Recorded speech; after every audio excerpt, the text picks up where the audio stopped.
Il arrive souvent que certains frères veuillent que personne ne puisse voir les formes de leur épouse. Et cette jalousie, mes frères et sœurs, elle est totalement normale.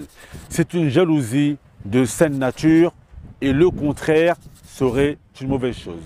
Mais cependant, certains frères qui imposent la pudeur à leur épouse n'en font pas autant. Dans la vidéo d'aujourd'hui, mes frères et sœurs, on va voir est-ce qu'il y a une tenue vestimentaire spéciale pour l'homme musulman. On en parle. Yallah, halabina. Bismillah walhamdulillah wa sallallahu wa sallim ala sayyidina Muhammad wa ala alihi wa sahbihi wa man wala thumma ba'd. Allah tabaraka wa ta'ala nous dit dans le Coran وَلَهُنَّ مِثْلُ الَّذِي عَلَيْهِنَّ بِالْمَعْرُوفِ. Allah tabaraka wa ta'ala nous dit dans le Coran que les femmes ont des droits équivalents à leurs devoirs. Ce qui veut dire que lorsque l'on demande à nos épouses d'observer un certain comportement, nous, en tant que croyants, on se doit également d'observer certains comportements. Lorsqu'un homme désire que sa femme se couvre convenablement, comme la religion nous l'impose, cela va de soi que lui aussi s'habille et se vêtisse convenablement.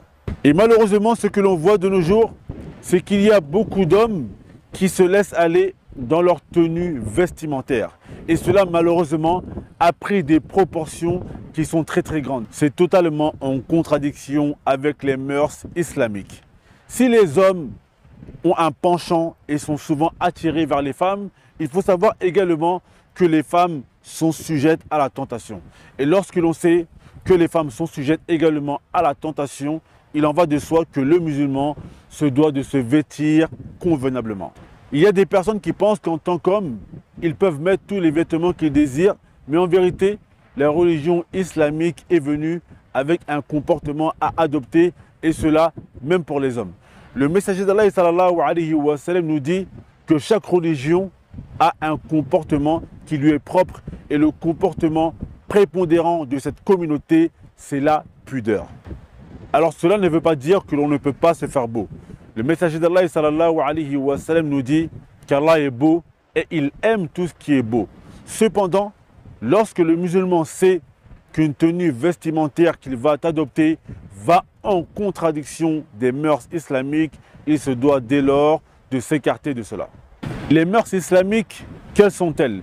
Les mœurs islamiques, mes frères et sœurs, ça a toujours été le fait que l'homme essaye de mettre des vêtements qui sont amples et qui le cachent. Les mœurs islamiques, c'est également le fait de respecter les bonnes coutumes du pays dans lequel on vit. Si dans un pays, par exemple, il est mal vu de se mettre torse nu, cela ne fait pas partie des bons comportements du croyant qu'il se mette torse nu dans un pays où les gens n'agréent pas cela. Si également il est mal vu de se mettre en pantacourt, cela ne fait pas partie du bon comportement du croyant de se comporter de la sorte devant la masse des gens. Donc à l'équivalence de ce qui est demandé aux femmes musulmanes, qui est de se vêtir convenablement, l'homme croyant également doit adopter un accoutrement qui est respectable. Parmi les choses auxquelles il faut faire attention, mes frères et sœurs, c'est les yeux.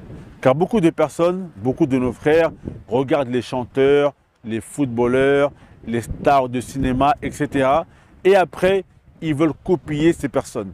Le messager d'Allah sallallahu alayhi wa sallam nous dit « Celui qui ressemble à un peuple, il en fait partie ». Et parmi ces personnes, il y a les gens qui sont dans l'égarement. Le musulman ne doit pas porter les tenues vestimentaires qui sont connues des gens de l'égarement. Donc pour finir cette vidéo, mes frères et sœurs, nous disons que le musulman se doit de respecter les mœurs islamiques qui ont toujours été présentes depuis la nuit des temps. Et ces mœurs islamiques, c'est de s'habiller convenablement et de respecter les bonnes mœurs du pays dans lequel il vit. On demande à Allah Azza wa Jal de nous faciliter la compréhension. Innahu waliyu dhalika wal qadiru alayhi walhamdulillahi rabbil alamin.